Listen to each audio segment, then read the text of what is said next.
개발도상국 위치에 있는 아시아 국가들은 과연 어떤 나라를 롤모델로 삼고 있을까요? 어떤 나라가 그들에게 존경스러운 나라일까요?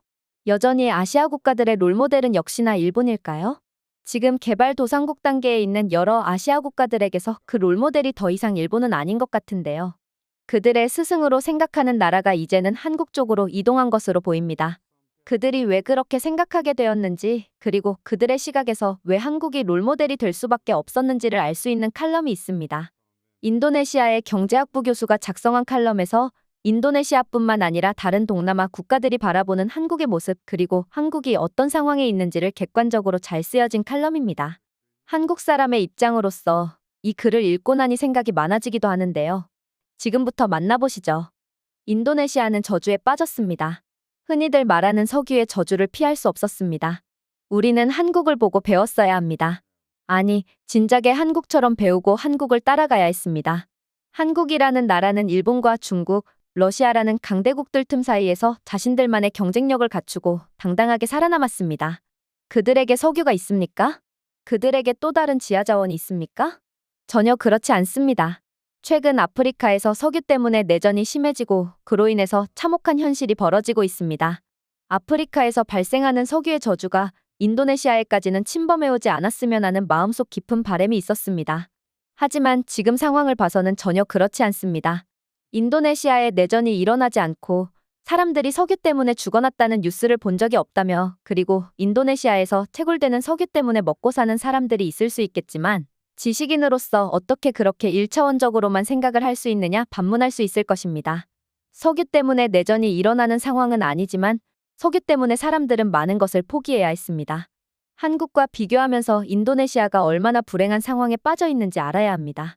이미 석유 덕분에 먹고 살고 있다고 말하는 사람들은 자신들이 얼마나 비참한 대우를 받고 있는지 모르고 있다는 생각이 듭니다. 인도네시아는 과학기술 분야에서 매우 약한 나라입니다. 석유를 시추하고 석유를 추출하고 그것을 정제하는 일들은 다른 선진국들이 도맡아 해오던 일입니다.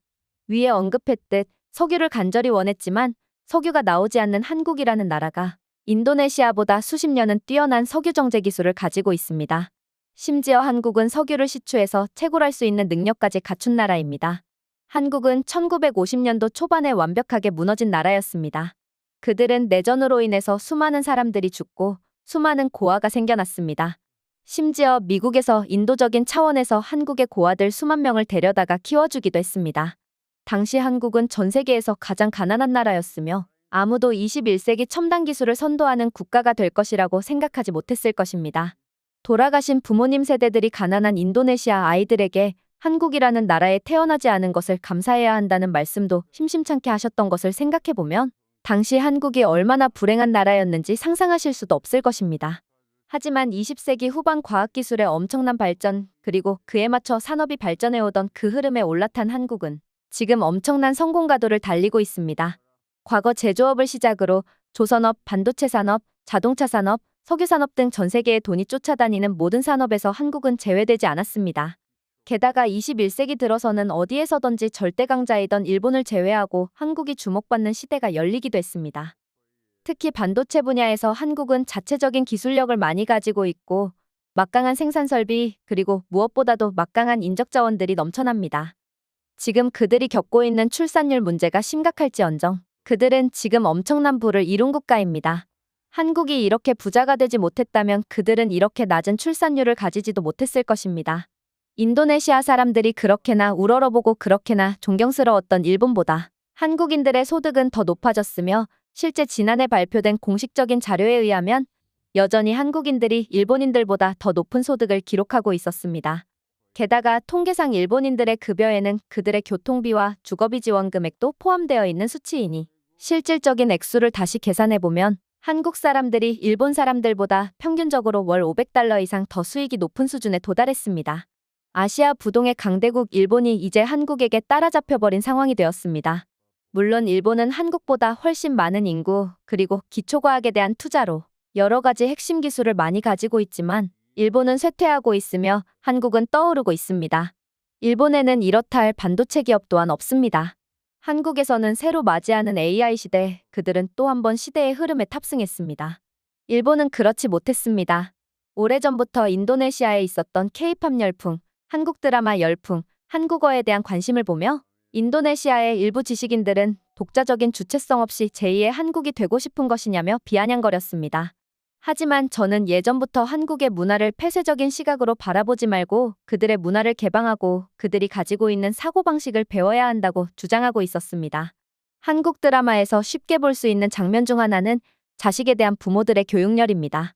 그런 점에 대하여 한국에서 사는 것은 쉽지 않다고 비판하던 기사들이 나오면 저는 늘 그들에게 장문의 글을 보냈습니다. 높은 교육열을 나쁘게 볼 것이 아니라 인도네시아 사람들이 생각하고 있는 잘 뛰어놀고 잘 자고 잘 먹는 게 결국 무슨 경쟁력을 만들어내냐며 말이죠. 한국의 높은 교육열을 비판하지 말고 우리 부모들은 왜 한국의 부모들처럼 자식들을 똑똑하게 만들 생각이 없는지 스스로 비판해야 한다는 취지의 글을 작성해서 보냈습니다. 십수년 전부터 해오던 일이었고 언론은 제 의견을 지속적으로 무시해왔습니다. 하지만 지금 새로운 AI 혁명 시대가 왔음에도 불구하고 인도네시아는 준비하지 못했습니다. 석유의 저주입니다. 석유가 나오니 아무것도 하지 않아도 최소한 정부의 돈이 마를 일을 없으니 국민들의 교육 수준을 높이고 생활 수준을 높이고 다른 나라와 경쟁할 생각은 하지 못하고 그저 자신들의 주머니에 얼만큼의 오일머니가 들어오는지에 대한 관심밖에 없었습니다. 더욱 심각한 것은 꾸준하게 새로운 원유들이 발굴되는 중동 지역 및 북미 지역과는 다르게 인도네시아는 더 이상 새로운 노다지가 발견되지 않고 있습니다. 즉 우리는 앞으로 석유 생산량이 줄어들 일만 남았으며 게다가 이렇게 줄어드는 석유마저도 한국을 포함한 다른 선진국들이 채굴 기술을 도입해주는 바람에 수익의 상당 부분을 수수료로 지불해야 하는 악순환이 반복되고 있는 것입니다. 한국과 다르게 우리 인도네시아는 엄청난 기회의 땅이었습니다. 한국은 가져다 팔 것이 아무것도 없는 상태에서 시작했지만 우리는 최소한 괜찮은 돈벌이를 할 수 있는 지하자원이 있었습니다. 수십 년이 지났으며 그동안의 국민들을 교육시키고 스스로 기술력을 개발해서 석유에서 나오는 돈들을 독점할 생각을 하지 못했습니다. 국민들도 석유회사에만 취직하면 가족들 몇 명쯤은 먹여 살리니까 공부보다도 몸이 힘든 석유산업에 뛰어들어서 돈을 벌고 있습니다. 무한하지 않은 자원에 매달렸고 한국은 그런 자원조차 없었기 때문에 스스로 경쟁력을 갖추고 자식들 교육을 시켰으며 첨단 기술을 개발해왔습니다.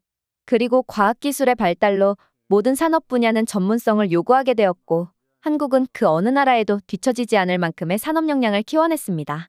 한국의 인구가 몇 명이나 되는지 아십니까? 고작 5,100만 명에 불과합니다.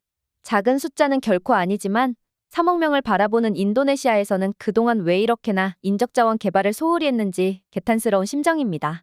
그리고 이 땅에는 더 이상의 미래가 없다고 생각해왔습니다. 최근까지도 그렇게 생각해왔습니다. 하지만 최근에 한국을 다녀와서 생각이 바뀌게 되었는데요. 아직까지 우리에게도 기회가 남아있다는 사실을 말이죠. 물론 한국을 따라잡을 수 있다는 이야기는 아닙니다. 다만 우리에게도 거대하고 새로운 흐름인 AI 시대에서 완전히 배제되지 않고 기회를 잡을 수 있다는 점을 말씀드립니다. 한국은 그동안 수많은 산업 흐름을 하나도 놓치지 않고 따라갔습니다. 저는 그게 한국인들만이 할 수 있는 특별한 교육체계나 오래전부터 지속되어 온 그들의 유산이라고 생각했습니다. 하지만 지금 한국에서는 새로운 산업 흐름에 맞게 새로운 인재들을 길러내고 있습니다. 아주 어릴 때부터 AI 시대가 오니 그것을 대비하자며 7살 때부터 키워온 인재가 아니라 이제 20살이 넘었고 교육도 받을 대로 다 받은 사람들을 대상으로 국가에서 추진하는 코딩 관련 교육 사업이나 교육을 마치면 관련된 기관이나 회사에 추천서를 써주는 일들을 하고 있습니다. 한국에서는 새로운 변화의 흐름이 다가오면 정부에서 앞장서서 새로운 변화를 맞이할 준비를 하고 있다는 것을 알았습니다. 돌이켜보면 한국에는 수많은 직업학교들이 있었습니다. 한국인들은 그곳에서 조선소 업무를 배우기도 하며 제조업 관련 기술을 익히기도 합니다. 그리고 전문적인 지식이 필요한 반도체 산업, 첨단 산업 분야에서는 대학에 관련된 학과를 빠르게 도입해서 세계적인 흐름에 발맞춰 가기 위한 노력들을 하고 있었습니다. 첨단 산업 분야는 기존에 알고 있듯이 인도네시아가 가진 인프라로는 한국처럼 훌륭한 인재들을 배출해내기 어려운 구조를 가지고 있었지만 AI 시대에서는 한국에서 보고 왔듯 조금은 결이 달랐습니다. 분명히 우리에게도 기회가 있다는 것입니다. 창의성을 요구하는 AI 시대에 한국에서는 그런 인재들을 기르기 위한 노력을 하고 있으며 당연히 대학 단위에서도 그런 노력을 하고 있지만 민간 단위에서도 노력하고 있다는 모습을 봤습니다. 한국에서 흔히 볼 수 있는 코딩 학원이나 IT 분야 인재 육성 학원 등 대학 단위 수준에서 교육하지 않아도 충분히 인재 육성이 가능하다는 것을 보고 왔습니다. 지금이라도 당장 빠르게 관료들을 한국으로 파견 보내서 한국의 것들을 배워와야 합니다. 관료들은 변하지 않으려는 성질이 강하고 과거의 것을 그대로 하기를 원합니다. 그래서 아직도 일본을 보고 배워야 하는 것으로 착각하고 일본의 관료들을 파견 보내고 시스템을 배워오려고 노력하고 있습니다. 하지만 실무자들은 일본으로 출장 가는 것을 극도로 꺼려합니다. 일본에 가봤자 딱히 배워올 시스템을 발견하기도 어렵고 구시대 방식이자 뒤처지는 아날로그 방식 때문에 어떤 분야에서는 인도네시아가 앞선다고 볼 수도 있습니다. 그런 상황에서 파견된 관료들은 수십 장 분량의 두꺼운 보고서를 작성해서 제출해야 하는데 그런 보고서를 작성하는 것이 아주 괴롭다는 것이죠. 실제 보고 느낀 것이 많고 도입해야 될 좋은 시스템이 있으면 수십 장이 아니라 수백 장 분량의 보고서 작성도 두려워하지 않는 훌륭한 인재들이 일본 출장길에 가지 않으려고 그렇게 노력하고 그렇게 백을 써서 그 자리에서 빠지겠나요? 멋모르고 경험 없는 관료들만 일본에 다녀왔다가 자신에게 닥친 불행한 상황을 뒤늦게 파악할 뿐입니다. 이제는 적극적으로 한국으로 관료 파견을 고려해야 합니다. 아니, 더 이상 늦어서는 안 됩니다. 일본은 수십 년간 정체해 있었고 그럼에도 불구하고 그동안 아시아 최고의 스승이었습니다. 하지만 그 스승을 따라잡은 새로운 스승이 생겼고 배우려는 입장에서는 냉정하게 판단해야 합니다. 그동안의 인연을 생각해서 변화하지 않으면 똑같이 우리가 뒤처질 뿐입니다. 석유를 가지고 있다는 점 때문에 우리는 석유의 저주를 받았습니다. 또다시 이런 상황이 반복돼서는 안 됩니다. 두 번 기회는 없습니다.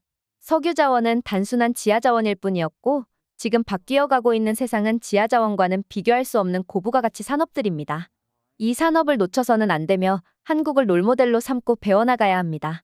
그리고 기득권들은 석유 산업을 자신들 것이라고 생각하지 말고 아니 이미 자신들 것이라고 생각하고 있으니 그것을 내려놓으라고 말하지는 않겠습니다. 다만 유한한 자원인 석유가 고갈되면 지금 누리고 있는 부도 종료가 될 것이니 그 엄청난 부가 사라지기 전에 인도네시아의 젊은이들을 훌륭한 인재로 육성하십시오. 그래야만 기득권이 가지고 있는 그 돈도 유지가 되는 것을 명심하기를 바랍니다. 세상의 모든 사람이 가난하고 먹고 살 게 없는데 최상위층 일부만 잘 사는 세상은 없습니다. 한국과 다른 북한은 그런 세상이고 세상에서 유일하지만 그들은 자신들의 이익을 위해서 수많은 사람들을 억압하고 언론을 통제하고 심지어 사람의 목숨까지 쉽게 결정할 수 있는 사람들이기 때문에 가능한 것입니다. 인도네시아는 머지않아 3억 인구에 도달할 것이고 북한보다 영토도 훨씬 넓습니다. 북한식의 강력한 군사주의 노선을 택할 수 없으며 그들처럼 모든 국민들을 통제할 수 없습니다. 인도네시아는 자유경제시장 체제로 가야 하며 그러기 위해서는 돈이 있어야 합니다. 그 돈을 벌 수 있는 인재를 만드세요. 그 방법은 이미 앞서 설명을 드렸습니다. 하나부터 열까지 한국을 배우고 따라하세요. 그게 바로 21세기 중반이 되었을 때 우리가 잘 살 수 있는 가장 쉽고 편한 방법입니다.